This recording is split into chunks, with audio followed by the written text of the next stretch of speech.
Layla versus Lord mga senpai. Eto ang equips at emblem na ginamit ko.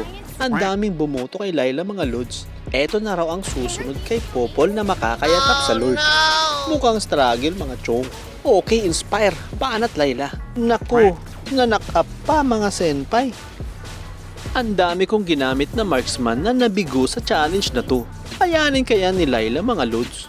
Tirahin mo Layla sa maselang parte. Sige. Naku, struggle pa mga lods. May lito na yan, tas may red buff pa. Level 5 pa yan.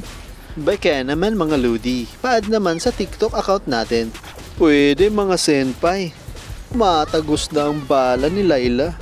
Ayun no, pasado si Layla sa challenge mga lods. Sila lang dalawa ni Koopa ang nakayatap sa Lord. Comment down below kung sino pa ang susunod na marksman na makakayatap sa Lord. Layla versus Lord mga senpai. Eto ang equips at emblem na ginamit ko.